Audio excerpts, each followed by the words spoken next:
What's going on inside the Supreme Court of the United States, and what's the future of the Polk County Republicans? Tom Coates, Will Rogers, Father Tattoo, and myself, J. Michael McCoy, in the house tonight for The View from a Pew on KTIA, Iowa. Let's get it started. Ha! Let's get it started in here. Let's get it started. Ha! Let's get it started in here. Yeah. Let's get it started in here.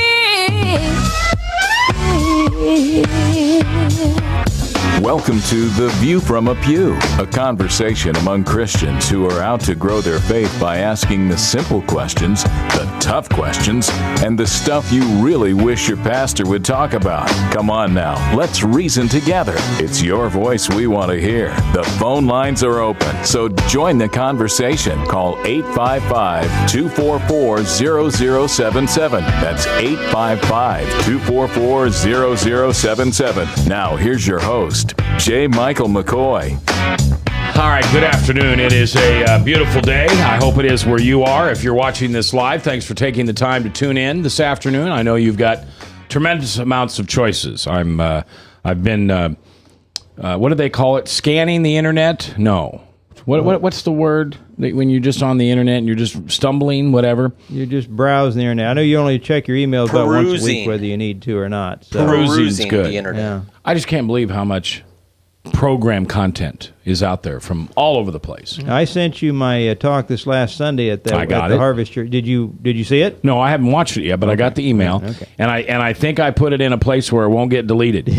I'll tell you what I did, and this is embarrassing, but it is what it is. I took email off my phone because when I would watch it or when I would read an email on my phone, it would disappear from my email on my PC. Oh, really? Yeah. Now, I found out where they all went to. They all went watched but not deleted file, I see. which I had like 2,000 emails on. Okay. Because I kept losing these emails. Okay. So All anyway. right. Well, so I've been blaming you for something that you did intentionally, but with good reason. I'm still a louse when it comes to electron. I just am. I'm just not any good at it. But anyway, so I've got your thing there, and I'll watch it. I'll take care of it. But there's just so many choices of things I know you can listen to and watch every day. And for whatever reason you choose to tune into this, and we work hard to entertain you and enlighten you and give you some energy and also give you a Christ-centered program that you know that your kids can listen to along with you most of the time. Most of the time. Sometimes we do the opinions of J. Michael McCoy, not those of Will Rogers, Tom Coates, or anybody else listening to this radio station.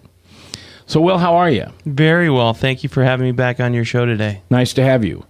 You're who's on the phone? Do I need to take that call? That is Frank. That is up to you whether you need to take the call, being the host. Well, Frank doesn't even know what we're talking about yet. Frank always has something to talk about. When does that stop him? Yeah. All right, put Frank on the air before we get started with everybody else. Guys, get your headphones on.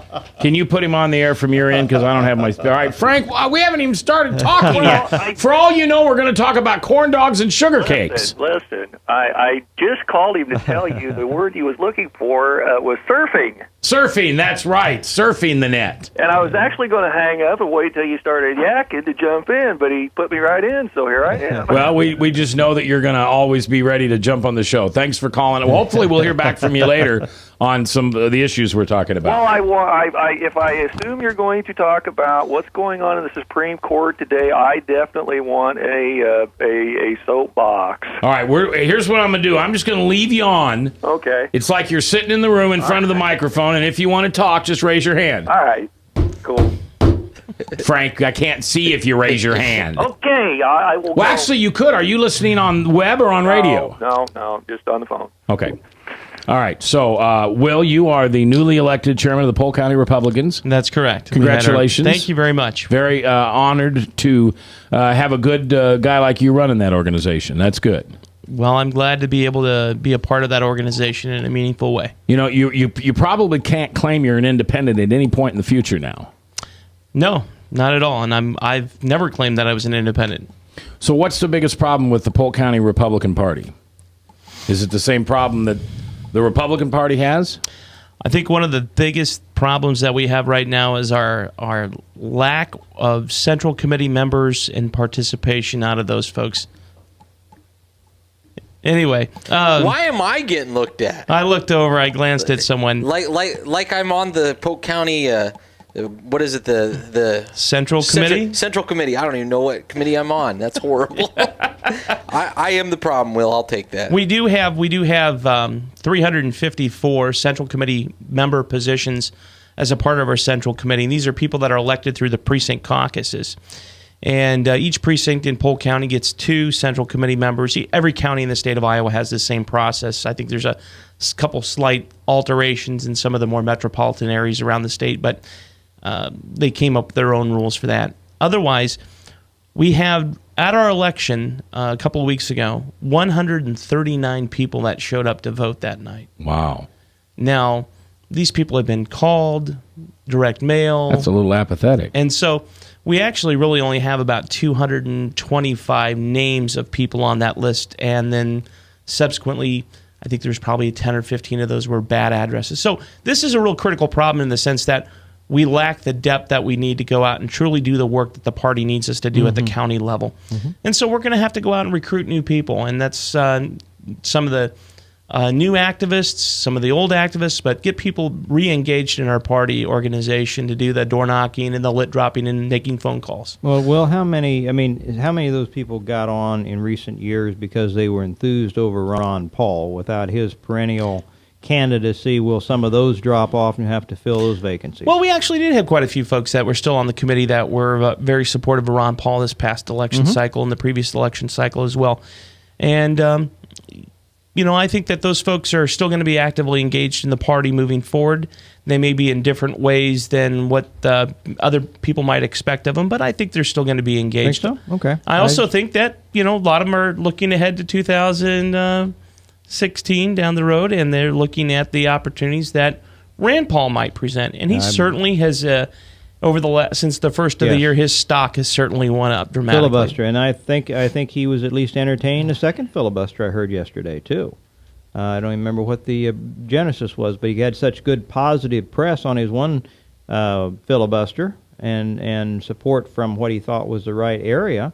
I think he hit on something. I think to do perhaps some additional filibusters at some point for good reason might continue to raise his stock. I think they like seeing that the Jimmy Stewart, Mr. Smith Goes to Washington image out there. 1939, the movie's still hot today. So great movie. Will Rogers is our guest. He's the newly elected chair of the Polk County Republicans. Now, when you're the chair, this is just an ignorant or a question because I'm ignorant. Does that mean you're just running Robert's Rules of Orders, or do you have some clout? Do you have a little say-so? That, and I always say, now that I'm the Polk County Republican chairman, that and 25 cents will get me a cup of hot coffee at McDonald's. So the answer is, yes, we do try to run our meetings according to a certain procedure, which we use Robert's Rules of Order, newly revised. They're the newest edition.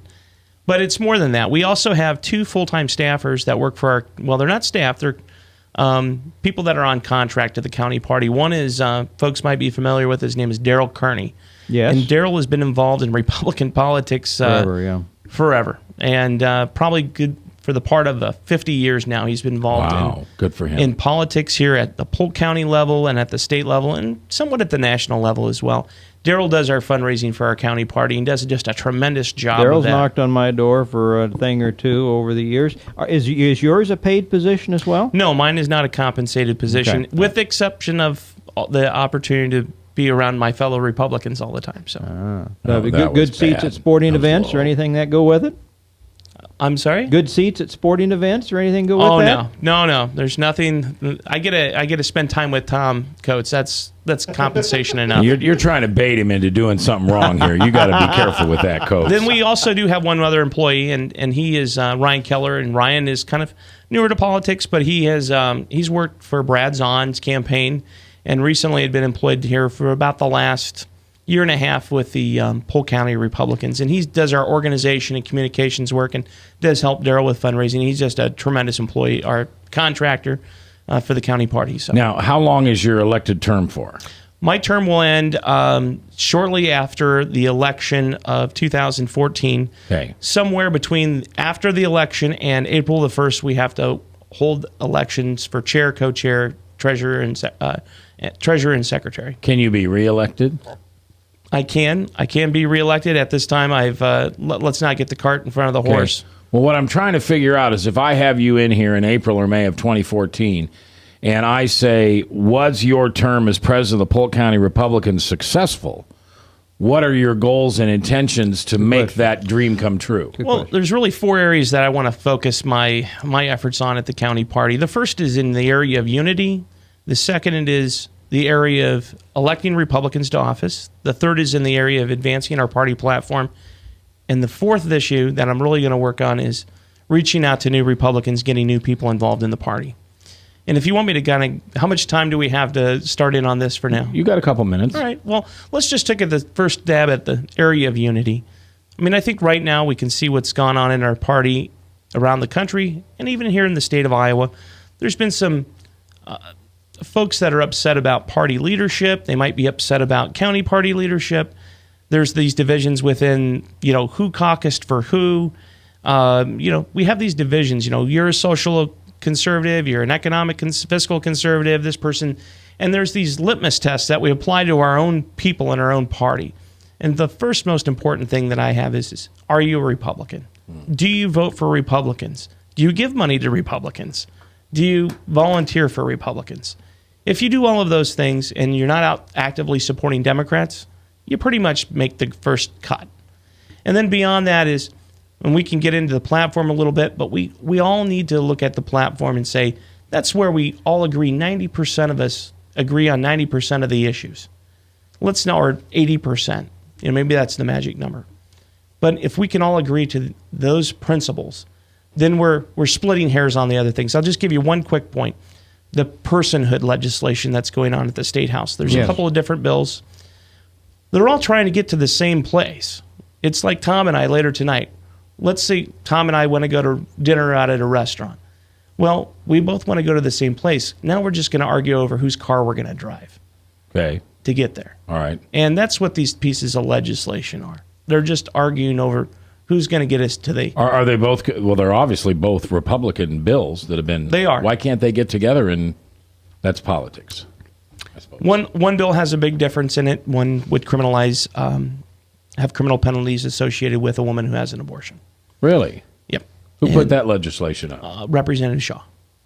And I'm not criticizing the legislation. I think it's at the end of the day, no matter what we do, and we can get into kind of that a little bit more, but the legislation ultimately will have to go into the courts at some point, and I think that is where we're going to save lives someday in a major way. What I mean by major way is, at 23 weeks we know a baby is viable.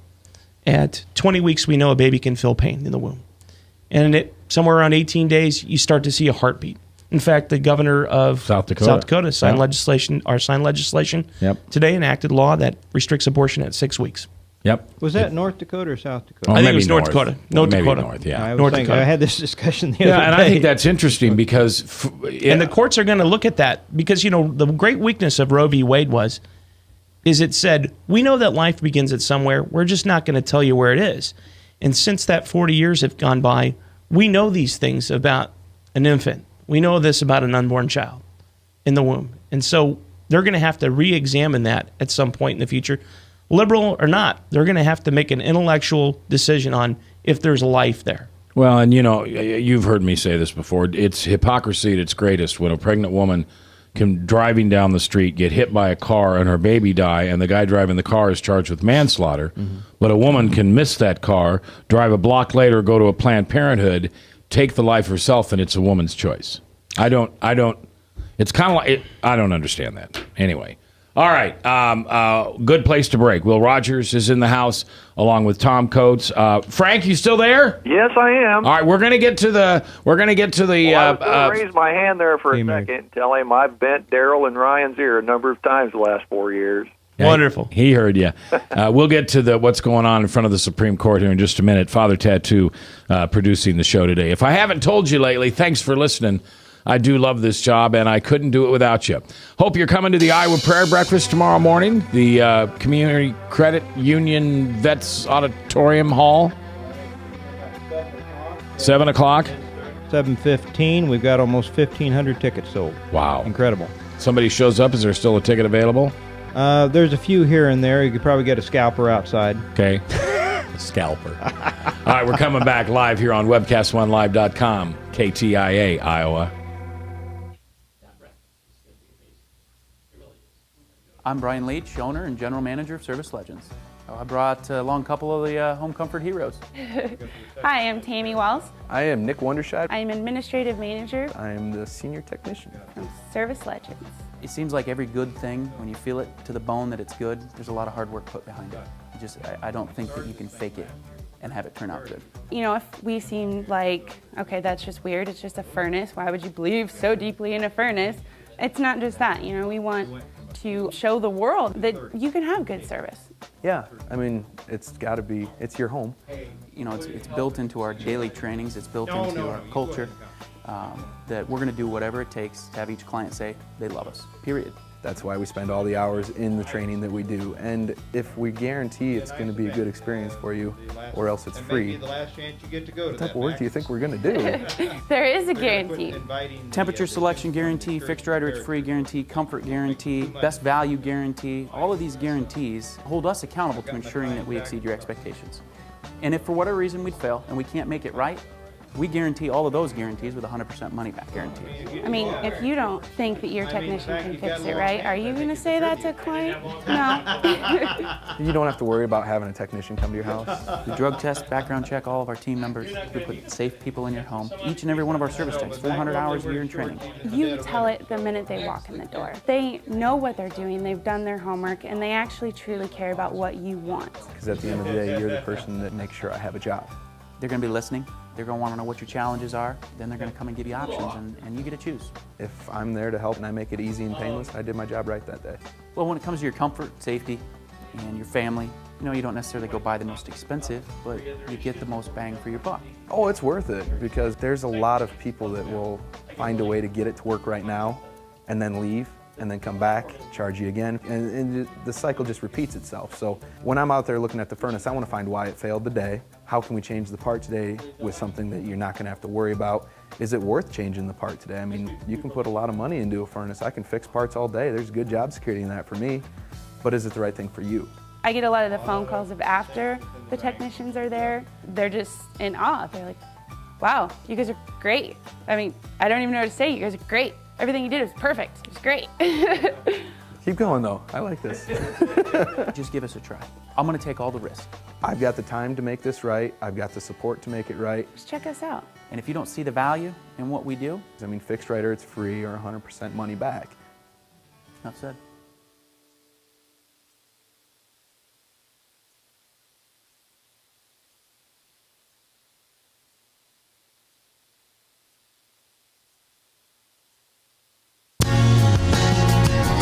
We've got questions. You've got the answer. Join the conversation. It's your voice we want to hear. So call 855-244-0077. Now, here's J. Michael McCoy. 21 minutes after the hour. Thanks for joining us. We've got a great show coming for you today. Tom Coates in the house, along with Will Rogers, the newly elected head of the Polk County Republicans, Father Tattoo in the producer's booth, and Frank's on the phone. Frank, you still there? Just want to make sure you're there? Yes, sir. All right, well, just hang on. We'll get to your top subject here in a minute. You know, it'd be funny as if we never got to it. Just make him hang on. Oh, Frank heard that. I'm sorry, Frank. All right, you said 4 points. I asked you, when you step down as a Polk County Republican chairman in 2 years, or in a year, excuse me, if you're successful, what will have accomplished? And you said the party will be unified, you get more Republicans in office, the party platform will be agreed upon, and you'll get new Republicans into the party. Well, and I think we talked about the unity issue. And address that. The next portion that I really want to make sure that we focus on is electing Republicans to office. And this is really, again, one of this is an essential function of the county party, the entire party for that matter. And we need to elect Republicans to office. And this last election cycle, we had some failures. Mm-hmm. And for example, we had 2 seats that had been in Republican-controlled hands, and that was House District 30 and House District 40. That's the numbers on them. But that's the Urbandale seat that was held by Scott Racker for a number of years. And then we also had the seat that Kim Pearson had won in 2010 and was lost subsequently this last election cycle in 2012. Then we also have those are 2 seats that I want to make sure that we do whatever we can to make sure that we win those seats back. The third seat that I want us to really focus on at the the county level is going to be the county supervisor race, and I believe it's the 2nd supervisor district. And that's currently occupied by Angela Conley. And Angela represents the northwest side of Des Moines, and she also is representing West Des Moines. When you say northwest Des Moines, the northwest quadrant of so Des Moines. Johnston?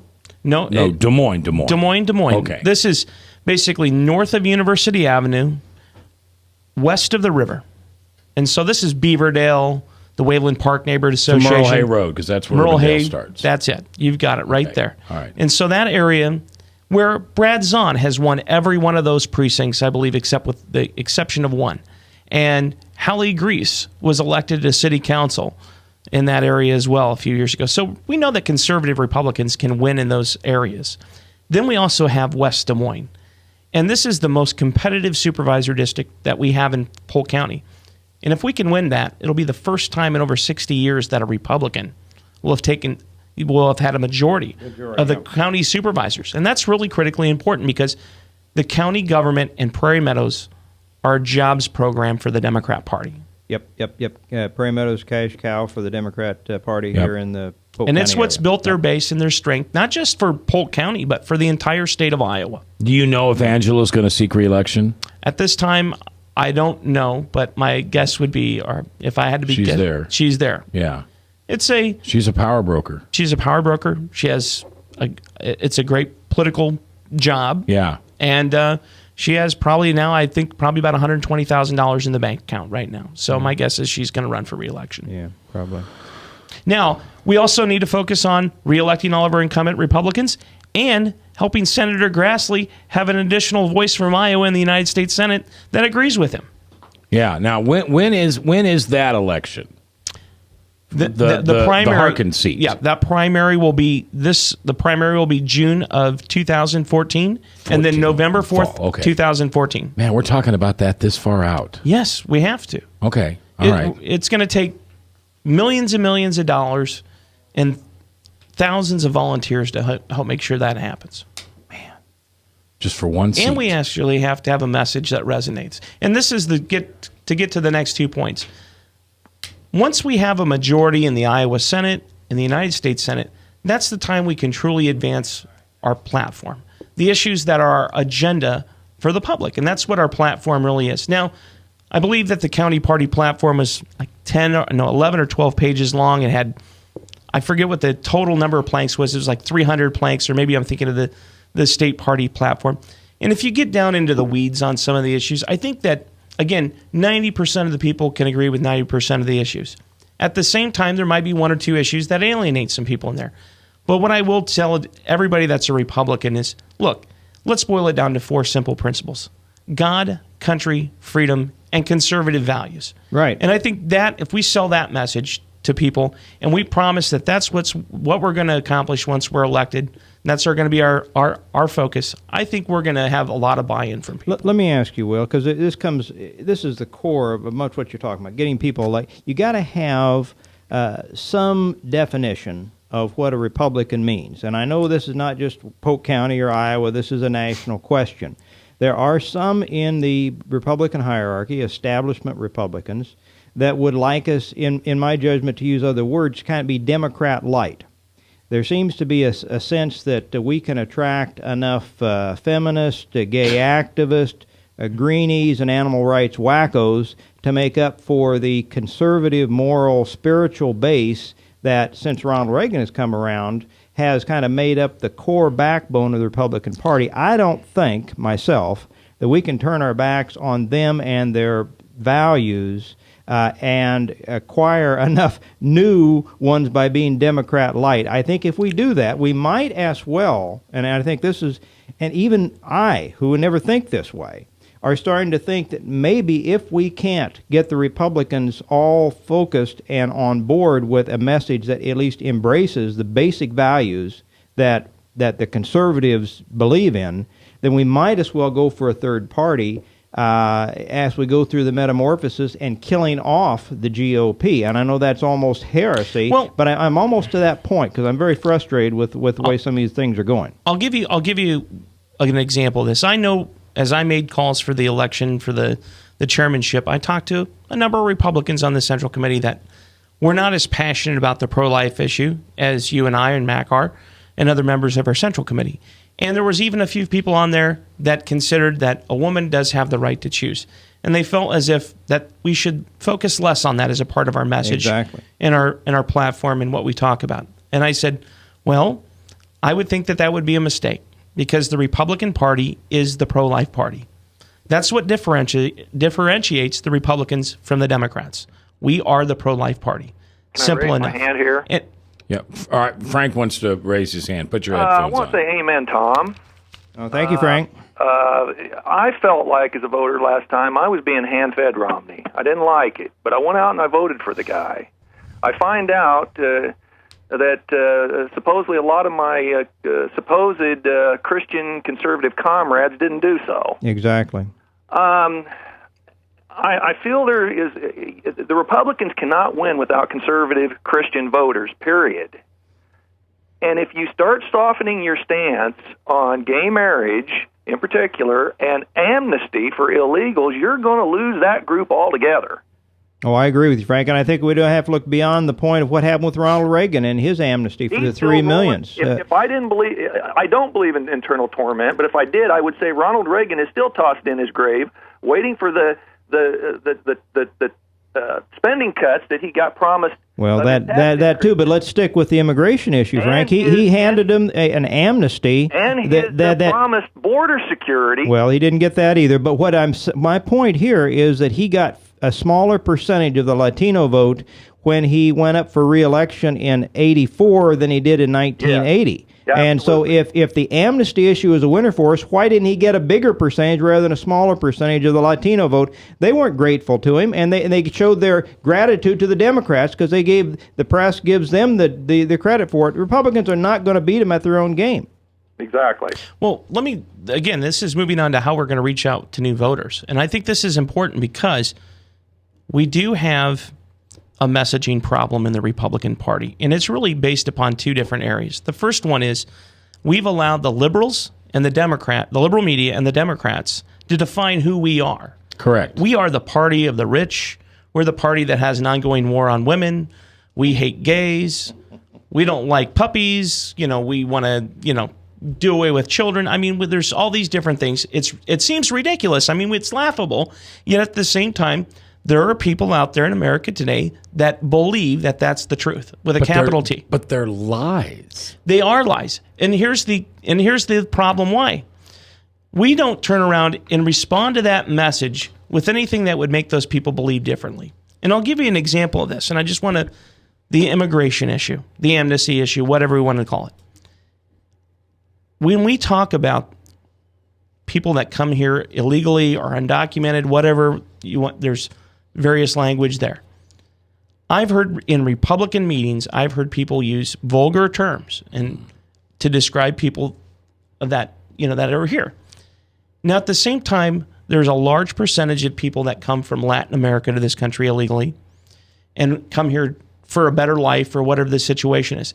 And instead of talking to them about some things that would be important to them, what we do is we insult them, and we insult their family and their parents and their children by calling them names. Yes. Now, if we talk to them about something like, for example, instead of why they're illegal, and we talked about the importance of the rule of law is important to our country, it's important as a conservative principle, and why that rule of law protects not only our country, but it's also there to protect them. For example, if people come here illegally, they can basically be forced into indentured servitude or other criminal enterprise such as drug trafficking or prostitution.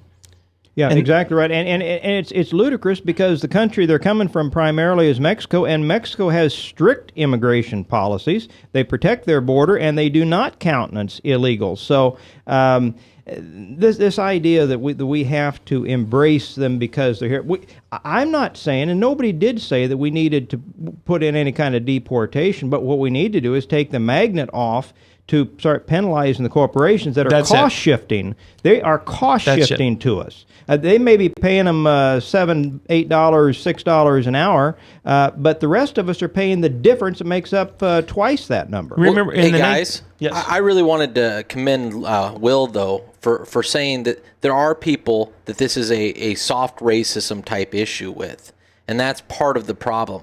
It's not. I think that leaning towards enforcing the laws we already have is a good idea. I think we have real issues with illegal immigration we need to address. But it is horrendous to me, being a husband of a Hispanic woman, the kind of insults that are hurled at her people for stuff that not all of them did. There are a lot of, and especially in Iowa, we live in where we have a lot of immigrants here that did it the legal way. Now, I am open to arguments about making that a faster way. I don't think we should stop taking immigrants. I don't think that's what the United States does. We agree. But I expand the green card program. I agree with that. I do resent the cost shifting, Dan, that goes on between some of these predatory employers and their cost shifting to the rest of us. Well, and I think that needs to be addressed. I'm not disagreeing with you there at all. I just don't hear very many Republicans stand up and say, you know what, there are people in our party that are saying things that are just horrendous and ought not to be said. And this isn't. They're not with us. This is not why we want these bills. Because I don't hate Hispanic people.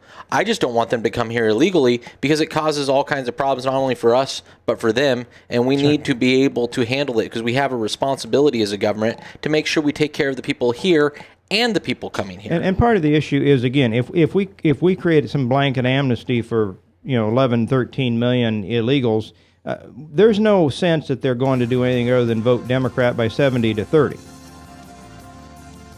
70 to 30? Yeah, 70. We expect 70% of those illegals turn around. So do we want to create millions of more Democrat voters, which will try to increase the size and scope of the federal government that much more? All right, we'll continue this conversation. Will Rogers is in the house, Tom Coates, and I'm J. Michael McCoy. If I haven't told you lately, thanks for listening. Love this job. Couldn't do it without you. Right here on The Truth, 99.3 KTIA.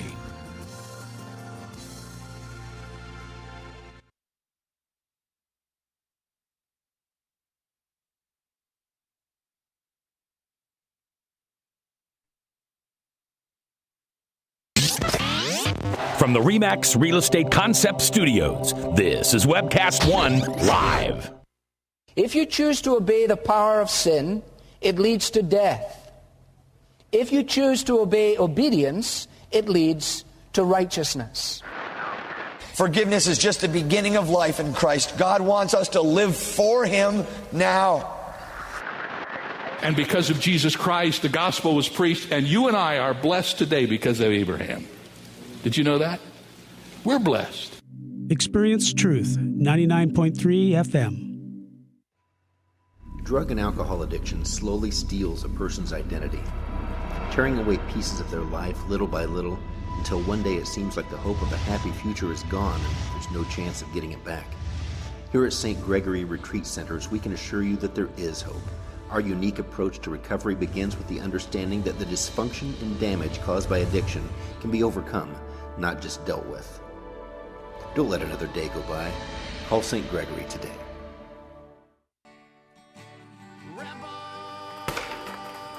Fight the good fight on a Rebels Cause Radio, Thursday evenings at 8 p.m. Central Standard Time on a rebelscause.com.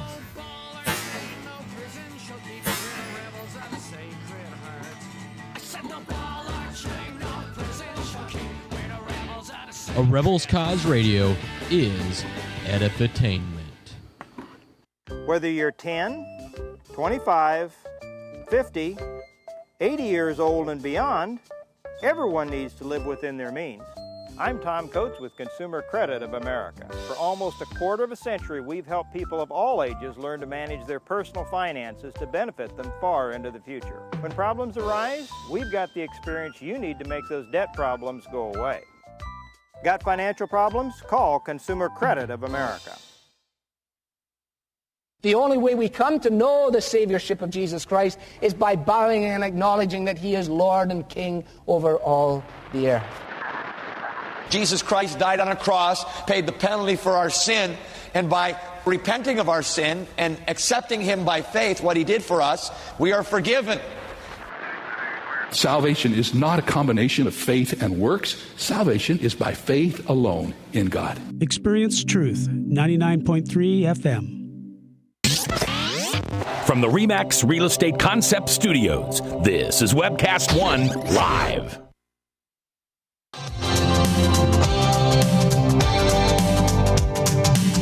We're the ones in the pew, not pulpit. Come on now, let's reason together. The phone lines are open, so call 855-244-0077. Now, here's J. Michael McCoy. 22 before the top, Salem Radio Network News, and then True Blue with Michael Mudloff on the radio. Tom Coates is with us, along with Will Rogers this afternoon. Of course, Father Tattoo producing, and I'm J. Michael McCoy. Tomorrow morning, 7? For the Iowa Prayer Breakfast? If you've got your physical ticket, if you're planning on attending, 7 o'clock should be fine for the 7:15. If you don't, I would recommend 6:45. If you don't have a physical ticket. Yeah, because this is the first time we're actually having physical tickets. If you don't, they can confirm you, but I'm suspecting you're going to stand in a pretty good line. So if you've got physical tickets, take them. Man, I wish I could get my wife up early enough that we could get down there about 6:30, because it's just going to, like you said, Will, it's going to be a madhouse.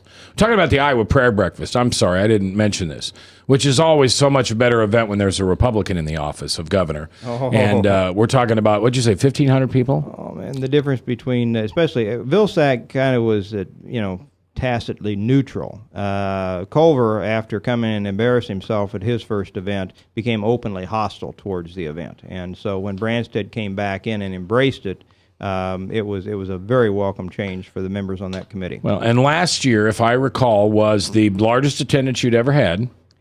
Almost. Almost? We had Okay. JC Watch where we had 900 back some years ago. And then we had, that was back about 2000. Then we had, last year was one of the biggest. It was close to 700, and now we've got almost 1,500 people coming. And Ravi Zachariah is going to speak, and you hear him on this radio station every day. He's just, he's awesome. Must be. He's got a heck of a following, Mac. I've only heard him a few times, and I did not have any idea he had this kind of following. Yeah, I think if you get the chance to meet him at all for any moment, you'll feel the Holy Spirit in him. You'll just feel like you're standing around someone who's really a man of God. Kind of like I feel when I get close to you. Yeah, I think that's right. Same kind of awe. Slow dancing always works good. That's because it's cascading off of me. Yeah, oh, there we go, of course. All right, we'll wrap up the conversation on the Polk County Republicans. You being the newly elected chairman of that, thank you and for serving. But you've got one more thing you were going to talk about with the new Republicans. Well, I do want to talk about, again, getting back to Hispanic voters. And we know that there's a number of people, obviously, in our country that are here illegally.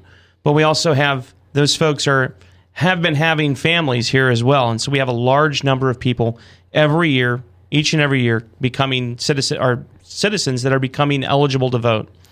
Now, the number one issue with these people isn't immigration. It's the economy, it's education, it's jobs. Those are big issues for them. But when you start off with, again, a position of your parents need to go back home, they're criminals, and you need to go with them, that's not going to resonate with people. That's going to turn them off to our message, because we do have a great message for those people. They're very traditional in terms of family values. Absolutely. Marriage, abortion. They're predominantly Catholic. Those people are going to want to have a party that's going to reflect their values, their personal values, their spiritual values, and that party is the Republican Party. So if we can reach out to them in a meaningful way like that, I think that, and tone down some of the rhetoric, I think that's going to be helpful. Now, the last just thing I want to mention about the Polk County Republicans, we do have an event coming up in May on the 24th. This is going to be Thursday night. We have Governor Scott Walker is going to be our special guest at our Rob Kelly dinner. And this is a great event. Folks, if you want to buy tickets, you need to call our office at 515-280-6438. And again, that's 280-6438, or visit our website at polkgop.com. What's the big dinner every year? Is it the Lincoln dinner, or is that the Democrats? The Jefferson Jackson, I believe, is the Democrats. Yeah. We have the Lincoln dinner, and we also have we have a Reagan dinner as well. And then, of course, the Polk County Republicans, we have our Rob Kelly dinner. Rob Kelly was the president of EMC Insurance, and he was a tremendous supporter of the local party and our elected officials here in Polk County. And then we also have we have a picnic, and then we also have a fall/winter dinner. We call it, in the election years, it's called our victory dinner. I see. Okay. And I'm sorry, I'm ignorant. Is Mr. Kelly still with us? He is not, but his son, Bruce Kelly, has been a tremendous supporter of the county party. I don't want to talk him up too much, but he's been very generous in terms of his financial contributions to the party, but he's also the kind of person that'll come in and sit down and make a couple of hours worth of phone calls at any given time. All right. What a nice thing to have somebody that would lead one of the main corporations to be that supportive. I think you're hard pressed to find very many of those guys today. Yes. All right, that's the Rob Kelly event. It is May 24th. Scott Walker will be the guest. Where's it at? The 50th Street and University at the Radisson. Okay, and do you know what the ticket price is? I believe that we're selling tickets at $75 a piece, and $1,000 will get you a photo with Governor Walker. Wow. Okay. And if you bring a $2 bill, you'll get a picture with Tom Coates. I just thought I'd throw that out there if the $1,000 was too much. But it's a $2 bill. Okay, it's not just $2. It's a special. How much of that do I get? You get. I've got about 200 of those, so people can buy those from me for a mere $3. $3. There you go. You are independent. All right. What's going on in front of the Supreme Court? I mean, I'm so tired of listening to the news. I can switch back and forth from CNN to Fox and get a completely different perception and perspective of what's going on in front of the Supreme Court. No, CNN we know is the liberal media, and we know that Fox is a conservative media. I mean, that's why you're seeing that difference of message or perspective. But again, I was listening to the radio, and once again, I always love that, hey, ho, ho. And then, insert catchphrase has got to go. And they were, homophobia has got to go. And I was like, inventive. These protesters, they're paid to be there. Yeah. Oh, yeah. There might be a few people that are passionate. There's people to go actually hold places in line. They're paid to start standing in line 3, sometimes 4 days in advance of these Supreme Court hearings so that people they can roll up in their limousines, hop out, go stand in line, and then walk into the court. Because there's a limited amount of seats in the court. Yeah, I saw them. They were giving out tickets today. But you're not going to interrupt a Supreme Court hearing, right? I mean, those people would be tossed out on their ear. My wife has been in a Supreme Court hearing, and she says you could hear a pin drop. I bet. Okay. Now, I'm hearing one of the surprising members of the Supreme Court was Justice Kennedy, who didn't seem to lean as left as everybody thought he might on these subjects. And that's, from what I've been able to read and what I've been able to hear, I mean, they're really questioning, the question is this really a federal government function? Is this really the responsibility of the court to adjudicate? Right. And the answer, I mean, from the tone of what you're hearing from the justices is it may not very well be their job. So then DOMA goes away, right? No? Well, the case that they heard yesterday involved California. Right, Proposition 8. Where California voted against gay marriage. Yes, they held the position. All right. And for example, Justice Scalia asked the very good question yesterday. When did gay marriage become constitutional? But we had liberals out in California, just like we've got liberals in the White House, that refused to defend it. California as a state with Jerry Brown and the Attorney General refused to defend that, just like now Barack Obama is saying our Attorney General is not going to defend DOMA on the national level. So, you've got the thing, the will of the people, but you got the liberals trying to supersede the will of the people. And not only in California, that was a specific piece of law that was developed by direct democracy in the state of California. Whereas if you look at other states, they've actually passed laws either defining marriage between a man and a woman, traditional marriage, or they define same-sex marriage in their give it legal status. And again, this will neither one of these decisions will actually, in my opinion, clear up the matter entirely. We will be talking about gay marriage for a long time to come. You think so? Absolutely. Is that going to be a primary part of the Polk County platform? There are going to be a number of people that are going to be supportive of our county organization that come to our county convention that will want to place a traditional marriage plank on our platform.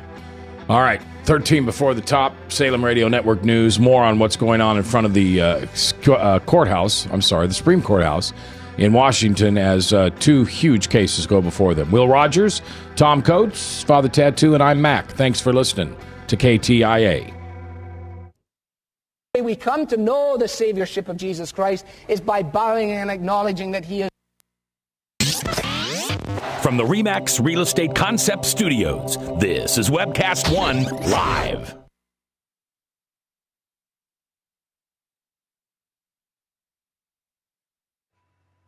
Drug and alcohol addiction slowly steals a person's identity, tearing away pieces of their life little by little until one day it seems like the hope of a happy future is gone and there's no chance of getting it back. Here at St. Gregory Retreat Centers, we can assure you that there is hope. Our unique approach to recovery begins with the understanding that the dysfunction and damage caused by addiction can be overcome, not just dealt with. Don't let another day go by. Call St. Gregory today. The only way we come to know the Saviorship of Jesus Christ is by bowing and acknowledging that He is Lord and King over all the earth. Jesus Christ died on a cross, paid the penalty for our sin, and by repenting of our sin and accepting Him by faith, what He did for us, we are forgiven. Salvation is not a combination of faith and works. Salvation is by faith alone in God. Experience Truth, 99.3 FM. Whether you're 10, 25, 50, 80 years old and beyond, everyone needs to live within their means. I'm Tom Coates with Consumer Credit of America. For almost a quarter of a century, we've helped people of all ages learn to manage their personal finances to benefit them far into the future. When problems arise, we've got the experience you need to make those debt problems go away. Got financial problems? Call Consumer Credit of America. From the RE/MAX Real Estate Concept Studios, this is Webcast One Live.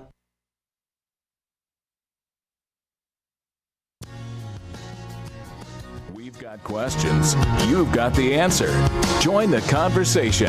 It's your voice we want to hear. So call 855-244-0077. Now, here's J. Michael McCoy. 10 before the top, Salem Radio Network News, and then Pastor Michael Mudloff with True Blue. We sure appreciate you taking the time to be here today. We know there's lots of places you could go. Wednesday, we talk politics here in The View from a Pew, and we appreciate the support of our listeners and the station and all those who want to hear a little bit about local politics. Probably doesn't get any better than this. The chair of the Iowa Polk County Republican Party, Will Rogers, is in the house, and we're talking about, if you just joined us, we did spend 50 minutes talking about Iowa politics and Polk County politics and some of the things going on. We've now kind of gone to current events and what's going on at the Capitol. So the Supreme Court's hearing two things. Talk to me like I'm a 6-year-old, Will. Yesterday they heard on Proposition 8. And the challenge there is Proposition 8 legal? Is that what the Supreme Court's hearing on? Essentially, if you wanted to boil it down to, yes, that's correct. All right. So, in other words, can the state, the people, vote that they don't want gay marriage? Is that the crux of the decision, or the decision that the court's going to have to figure out one way. They may not even offer an opinion on it. Okay. If they say that the people can't vote on that, then that means that gay marriage is a constitutional right, and people can't vote away someone's constitutional rights. No? No. Okay. All right. This is, again, and I'm not a legal expert by any measure. I just, I've paid attention to this issue for what I've been able to read and what I've been able to decipher myself and listen to what other people who are experts on the issue can understand. But the case in California, which involved a direct democracy action by the people of California, voted to define marriages between a man and a woman.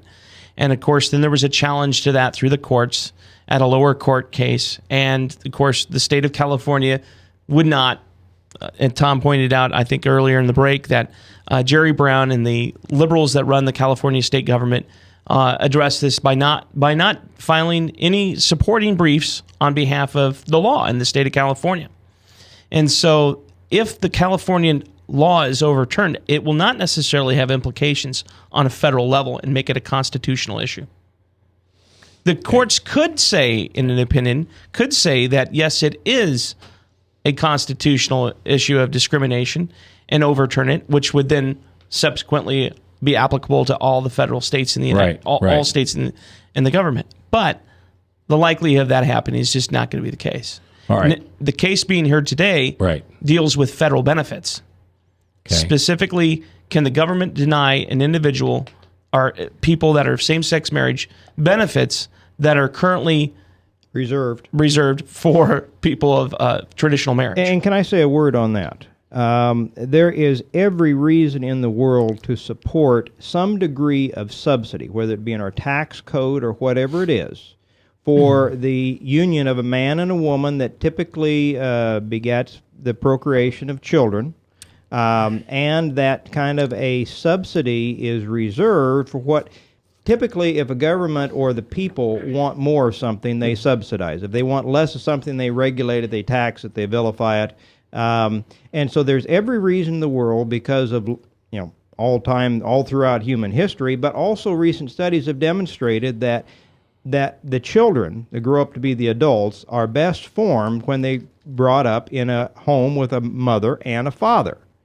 And the subsidy is very well grounded, and that's what some of this is about. I don't think near all of it, but I think some of it is about the money and the bennies, and I think there are some people that want the money and the benefits that we reserve for a man and woman who are united in marriage in this country. And I think that's what some of this is about. Well, I want to just point to Tom's what you just mentioned here, Tom, and I think that children that are born and live in a traditional household, they're certainly a far much further advanced than a child that isn't raised. They're further advantaged, aren't they? One of the great, there was a group that was, and I apologize for not remembering the name of the group, but if you can look it up online based upon these statistics, if a person graduates high school and works full time and gets married after the age of 21, stays married, that person has only a 7% chance of living in poverty. Wow. Excellent statistic, which kind of and goes subsequently, to this. Their children only have a 7% chance of living in poverty as well. Right. And if you take out one of those three items, the numbers dramatically increase. And if you have someone who didn't graduate high school, gets married before the age of 21, or jacks up, divorces, whatever, and does not work full time, they have again, 90+% chance of living in poverty. Wow. So marriage is an important, unsung component of people living living out of poverty in this country. Right. In your humble opinion, is gay marriage or same-sex marriage a civil rights issue? If I choose to be gay, do I have the civil right to marry another man? I don't know that marriage, and I want to disagree with possibly some people that are listening right now. I don't know that marriage is a right that the government should be involved with. Okay. And I know that that's contrary to what some people feel, but for me, for a very long time, all that the government being involved in marriage has really done is messed it up even further. Right. And I do want to mention that we've had a lot of people that are really up in arms right now about marriage being attacked, and that this sanctity of marriage is under attack by homosexuals. But they weren't out there protesting and making a ruckus when we had divorce being 50% or more of all marriages in this country, and people shacking up and having kids out of wedlock because that was their children that were doing that, or that was their family members were doing that. And they didn't want to cast stones at that time. And I want to say that marriage has been under attack for a much longer period than just the last 5 years when gay marriage has been an issue. And so I think by getting the government out of marriage entirely, I think we would be a lot better off. Is that going to be ice skating uphill? Certainly it will be very difficult. I think marriage has been under attack when Sarah brought in Hagar. right? Hagar to have the child. Be the surrogate mother, yeah. God promised, I'll bring you a child to Abraham and Sarah, and Sarah didn't think that was going to happen, so she brought somebody else into the marriage. Just a point from the pew. Just a view from the pew. Well, some people believe that's the evil that's been visited upon the nation of Israel ever since, too. Yeah, absolutely. All right. Tom Coates, thank you very much. I'm going to the governor's mansion tonight for a dinner with Tom, and I'm dressed up. I have my good shoes on, and I'm not going to show them to you on the air, but just so you know, I'm all dressed up. Will Rogers is here, Father Tattoo Producing. Thanks for listening. Love this job. Couldn't do it without you. Just do one thing for me, would you? Please? Maybe tonight when you lay your head down and you give thanks for all the things you have and you humbly glorify God, just pray for the Truth Network. Chris Roloff and Stu Epperson and company. This is a great company that does all they can for our community and for the Christ-centered world. So pray for them. Thanks. See you tomorrow.